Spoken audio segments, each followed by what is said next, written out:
신학은 고루하고 능력이 없는 것이다. 신앙은 지식은 없고 열정만 있다라고 합니다. 이 두 가지를 꼭 나누어야 할까요? 지금 이 시대와 교회에 신앙과 신학의 조화는 꼭 필요합니다. 신신의 그 조화의 55번째 시간 신정론 1부 지금 시작하겠습니다.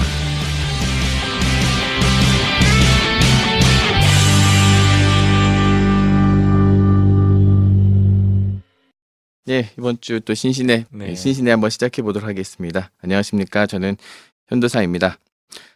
이번 시간에는 저희가 때로는 어려울 수도 있고 그리고 좀 마음이 좀 먹먹할 수 있는 내용인데 또 반드시 좀 알아봐야 되는 내용입니다. 좀 거창하게 말하자면은 좀 신정론에 관련된 것인데 신정론에 대해서 잘 설명해 주실 우리 박영식 교수님 나오셨습니다. 안녕하세요, 교수님. 예, 안녕하세요. 예.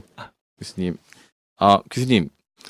지금 서울신대에 계시죠? 네. 잠깐 소개를 좀 해주실 수 있을까요? 예, 저는 교수님. 지금 서울신학대학교 교양학부에서 학생들을 가르치고 있습니다. 네. 뭐 특별하게 더 소개할 건 없고 이 정도로 하겠습니다.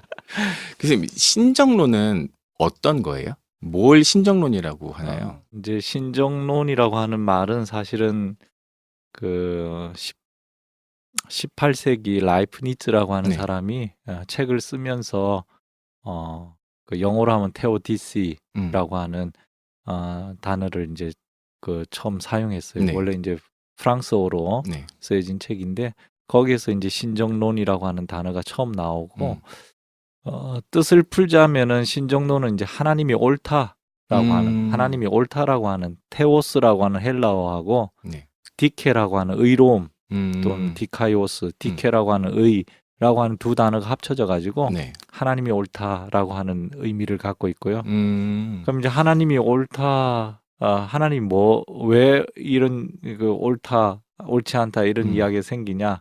이 세상에 뭐 불의한 문제 또 고통스러운 문제 이런 것들이 많음에도 불구하고 하나님이 선하시고 의로우시고 또 지혜로우시고 전능하시고 그런가 하는 이제 이런 물음에서 네. 이 세상에 그런 일들이 많지만 하나님이 역사를 운행하는데 하나님은 옳으신 분이다, 정당하다, 하나님의 행위는 정당하다라고 하는 것을 이제 변호한다 그럴까요? 변론하는 것이 이제 신정론이라고 볼 수가 있죠. 왜냐면은 지금 이렇게 교회 다니지 않는 사람들이 그런 얘기 많이 하잖아요. 세상이 이렇게 좀 악한데 나쁜 사람들이 잘 되는 것 같고 왜 좀 어려운 일들, 이렇게 뭐 강도, 살인 이런 것들이 일어날 때 왜 나쁜 사람들은 괜찮고 왜 선한 사람들이 죽을 때 이러니까 하나님이 없는 거 아니냐라는 이야기를 좀 많이 하잖아요. 그러면 이런 주제가 신정론의 주제인 거죠? 맞나요? 그렇죠. 뭐 개인적으로 이제 그런 주제도 되고요. 사실은 이제 신정론이라고 하는 단어 자체는 금방 말씀드린 대로 이제 제 기억엔 1710년경 이제 라이프니츠가 쓴 책에서 나오는 건데 금방 말씀하신 그 내용, 주제는 이미 오래전에 기독교 신학이 시작되기 이전부터 존재했던 물음이었고 그럼 신이 있다고 한다면 이 세상에 이런 악의 문제 이런 것들도 존재하는데 이 악의 현존하고 신의 존재하고 과연 양립이 가능한가 하는 그런 물음이 이제 놓여 있는. 그렇겠죠. 그 되게 항상 질문 많이 하는 것 같아요. 도대체 하나님 있으면 악이 왜 있고 그러면은 이 악은 어디서부터 오는 것이고 이 악은 뭐 어떻게 하면은 뭐 멸망 혹은 멸절을 시킬 수 있을까? 극복되는가? 또 뭐 악은 무엇인가? 뭐 이런 것도 있고 이제 사실 이제 좀 역사를 좀 이렇게 더듬어 가면은 그 흔히 이제 에피쿠루스라고 하는 사람으로 가게 되는데 이 에피쿠루스는 우리가 이제 뭐 정원의 철학자 이렇게 부르기도 하고 또 쾌락의 철학자라고 부르기도 하지만 어쨌든 약간 이제 이게 정확하게 에피쿠루스가 했던 질문인지 아닌지는 정확하게는 이제 또 좀 더 물어봐야 되겠지만 에피쿠루스가 전했다라고 이제 했다라고 전해지는 그 문헌들에 따르면 에피쿠루스가 이제 신이라고 하는 존재는 전능하고 그리고 선한 존재여야 한다. 이제 이 두 가지 신의 속성이라 그럴까요? 이 두 가지 전제를 갖고 신이 전능하고 선하다. 그렇다면 전능한 신은 악을 없앨 수가 있다. 전능하니까. 그렇죠. 그런데 악이 지금 있단 말이죠. 그럼 전능한 신은 전능하고 선한 신은 선한 신이기 때문에 악을 원하지 않는다. 그런데 악이 지금 있다. 그렇죠.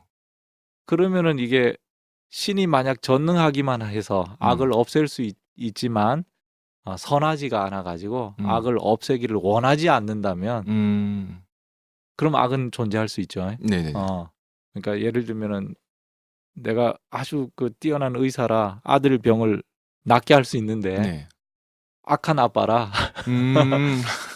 낫게 하고 싶진 않아. 그러면 병이 있을 수 있듯이. 근데 이런 정의는 그 신에게 맞지 않다고 본 거죠. 네. 신은 전능하고 선해야 되니까. 또 역도 마찬가지입니다. 신이 선해서 악을 원하지 않지만 신이 전능하지 않아서 악을 없앨 능력이 없다면 그것도 신에게 맞지 않다는 그렇죠. 거죠. 그러니까 신은 전능하고 그리고 선해야 되는데 그렇다면 어떤 경우에도 악은 존재할 수가 없는데 근데 악이 존재한다는 거예요. 그럼 거꾸로 악이 존재하기 때문에 전능하고 선한 신은 존재하지 않는다라고 하는 이제 그까지는 뭐 에피쿠로스가 말한 건 아니지만 그런 추론이 이제 가능하고 그에 대한 물음들을 이제 이 물음에 대한 대답들이 이제 역사 속에 다양하게 나오면서 그렇죠. 신을 변호하는 그거를 이제 우리가 신정론 또는 뭐 신정론의 역사 이렇게 부를 굉장히 수 있죠. 오래됐고 그렇죠. 그리고 예. 역사가 깊은 거죠. 그렇죠, 사실은. 네. 그리고 난해하고 지금도 계속되고 있고. 그렇죠. 저는 이 신정론에 대한 대표적인 것 중에 하나가 그 1775년에 리스본에서 일어났던 대지진 사건이 있었잖아요. 그 대지진 사건 왜 그게 아마 만성절인가 그랬을 거예요. 그날 11월 1일 1755년 11월 1일로 이제 뭐 기록되어 있는 걸로 알고 있는데 그 포르투갈의 리스본 뭐 우리가 아름다운 3대 그쵸. 미항 중에 하나도 저도 가보질 않아서 모르겠지만은 하여튼 아름답다고 그러니까 그렇게 알고 있는데 거기에 이제 큰 그 10m 높이의 큰 해일이 일어나 가지고 그 성당을 덮치고 그 마을을 덮치고 해서 정확한 통계는 아니겠지만 뭐 수만 명에서 10만 명 정도까지도 사람들이 죽게 되는 일이 일어나는 거죠. 그게 아마 지진 때문에 일어났었던 지진, 거죠. 해일 뭐 이렇게 같이 동반되면서 요즘 말로 하면 아마 쓰나미 같은 게 있지 않았을까 싶습니다. 근데 이제 금방 말씀드렸듯이 라이프니츠가 1710년에 이 신정론이라고 하는 책을 제법 두껍게 썼거든요. 근데 그로부터 불과 이제 45년 지나서 이 일이 이제 일어난 거죠. 사실은 라이프니츠의 그 변론이 현실 사회에서는 아무런 도움이 안 되거니와 거꾸로 이 현실에 일어나는 이 재앙의 관점에서 봤을 때는 라이프니츠의 그 이론에 대해서 사람들이 조소할 수 있는 비난할 수 있는 그런 거리가 오히려 제공됐어요. 그렇죠. 실제로 이제 그것 때문에 볼테르라고 하는 프랑스 작가는 이제 깡디드 순진한 뭐 사람인가요? 뭐 그런 소설책을 써가지고 거기에 이제 그 소설의 등장 인물을 라이프니츠와 거의 똑같은 인물을 판글로스라고 하는 등장 인물을 그 속에 집어넣고 사실은 이제 좀 뭐라 그럴까요? 비웃는 약간 조롱하는 그런 이제 소설을 썼고 그 소설이 우리나라 말로도 두 가지 버전이 있는 것으로 제가 한번 확인한 적이 있습니다. 하나는 글이었고 하나는 실질적 사건이라서 이게 사람들이 피부로 와닿는 그 영향력은 아마 그 사건이 더 컸었을 거예요. 그렇죠. 아무래도 우리가 이제 글 이론이죠. 어떤 이론이라고 하는 건 어떻게 보면은 산만하게 흩어져 있는 것들을 하나의 체계 속에 넣고 그걸 정돈해서 사람들에게 설명해 주기 위한 틀인데 그런 틀이 현실에 적합하지 않을 때는 사람들은 그 이론을 버리게 되는 거죠. 그리고 더 그 리스본 지진이 좀 의미가 있는 것은 그게 만성 전날. 그게 아마 맞습니다. 성인을 맞아요. 기리는 그 맞죠. 미사가 드려던 도중이었고 그러다 보니까 사람들은 교회 안에 집중돼 있었는데 그럼요. 그러니 피해는 교회 안에 있는 사람들이 가장 많았고 가장 많았죠. 나중에 알고 보니 가장 피해가 적은 공간은 사람들이 좀 모이지 않았던 어떤 창녀와 그 노약자들, 그러니까 노숙자라 그래야 되나요? 그러니까 그게 굉장히 사람들에게는 그렇네요. 그게 이제 가까운 것 같아요. 예, 네. 아이러니한 뭐 사건이죠. 사실은 우리 이제 그 뭐 우리가 흔히 알고 있는 관점으로 보면은 그 이제 네. 축복의 공간이어야 되는데 거기가 네. 이제 재앙의 지점이 돼 버렸고 또 사실 버림받았다라고 생각하는 네. 지점은 오히려 안전한 거처가 맞아요. 되는 네. 맞습니다. 우리 시대도 아마 그런 일이 일어난다면은 사람들 속에 그 회의들이 많이 일어나겠죠. 예. 그러면은 이제 그런 것들은 계속해서 해명 혹은 대답하려는 사람들은 계속해서 등장했었던 거죠. 그 라이프니츠 그 이후로도요. 라이프니츠 이후도 그렇고 또 이제 그전에도 우리 이제 기독교 역사, 기독교 신학에도 이게 사실 중요한 질문이고 네. 맨 처음에 이제 에피쿠루스가 질문을 던졌지만 사실은 기독교 신학의 입장에서 봤을 때도 하나님이 세상을 창조했다면은 이 선한 창조가 돼야 네. 되는데 이 선한 창조에 왜 악이 존재하는가 이런 네. 질문이 이제 당연히 따라오기 때문에 이미 그 라이프니츠처럼 신정론이라고 하는 제목으로 이걸 체계화해서 글을 쓰지 않더라도 네. 기독교 신학의 창조에 대한 문제 또 죄에 대한 문제 이런 걸 할 때 그런 그 주제들이 항상 그 같이 끼어 있었거든요. 그래서 맞아요. 예. 그리고 뭐 1775년까지만 안 올라가도 근대 뭐 전근대를만 좀 따져봐도 엄청난 일들이 사실 되게 많이 있었잖아요. 그리고 이제 교수님 책을 잠깐 이제 안에 보면은 그 아우슈비츠에 관련된 그런 내용이 잠깐 나오거든요. 그 얘기 잠깐 한번 해주실 수 있을까요? 아우슈비츠 뭐 제가 직접 경험한 사건은 아니고 우리 이제 신학에서는 어떻게 이야기해야 되나 신학사를 이렇게 보면은 뭐 신학사뿐만 아니죠. 19세기 그러니까 18세기 계몽주의 운동이 일어나고 19세기 이제 그 전에 16, 17 이제 종교개혁 그다음에 과학혁명, 계몽주의 이렇게 하면서 19세기에는 어떻게 보면 이제 굉장히 낭만적인 시기였고 인간의 어떤 주체성이나 이성에 의해서 이 세계가 굉장히 화려하게 아름답게 새로운 신세계가 펼쳐질 거라고 하는 낙관적인 관점이 가득 차 있던 그런 시기였는데 사실은 20세기 들어서 이제 히틀러가 등장하고 1933년에 등장하고 유대인들에 대한 박해가 이루어지고 그 가운데 이제 우리가 소위 그 아이콘처럼 아우슈비츠라고 하는 사건이 이제 그 속에 들어가 있는 인간에 대한 어떤 굉장한 그 실망감, 그리고 이 역사에 대한 어떤 패배감, 또 앞으로 인간이 주도하는 이 역사 참 아름답게 뭔가 이루어질 거라고 생각했는데 사실은 인간에 의해 인간이 처참하게 밟히고 소위 그 집단적인 폭력이 일어나는 참담한 인간의 참상을 이제 보는 사건이기 때문에 비단 신학뿐만 아니라 여러 그 면에서 사람들한테 깊은 반성과 생각을 다시 하게끔 했던 사건이 아닌가 이제 그렇게 보고요. 신학에서는 이제 이 아우슈비츠 사건이 결국은 이제 좀 다른 관점에서 보면은 마틴 루터라고 하는 이 독일인에 의한 종교 개혁이 이루어졌던 이 독일 사람에 의해서 독실한 어떻게 보면 독실한 기독교 인에 의해서 유대인이라고 하는 어떻게 보면 유대인들은 당시 중세나 이 역사 속에서는 예수를 십자가에 못 박은 사람이다라고 이야기를 하지만 예수님도 유대인이거든요. 그러니까 기독교인들이 유대인을 박해했다. 기독교인들이 자기들이 믿고 있는 예수의 동족을 박해한 거죠. 그러니까 어떻게 보면 신학적으로도 굉장히 그 우리가 깊이 좀 사고를 해봐야 되는. 그러니까 평화를 이야기하고 전쟁에 반대하고 용서를 이야기하는 그 기독교인들이 사실은 가장 집단적인 그 학살의 현장에서 앞장서서 그 당시 히틀러뿐만 아니라 독일 교회도 거기에 찬동을 다 했거든요. 그런 면들을 이제 깊이 반성할 수 있는 계기가 되었고 그런 가운데서 이제 아우슈비츠 도대체 이 아우슈비츠를 우리는 어떻게 이해해야 되는가? 거기에 과연 하나님은 그럼 뭘 하고 계셨는가? 그리고 거기에 매달린 유대인들, 거기에 가스실에서 죽어간 유대인들은 우리에게 누구인가?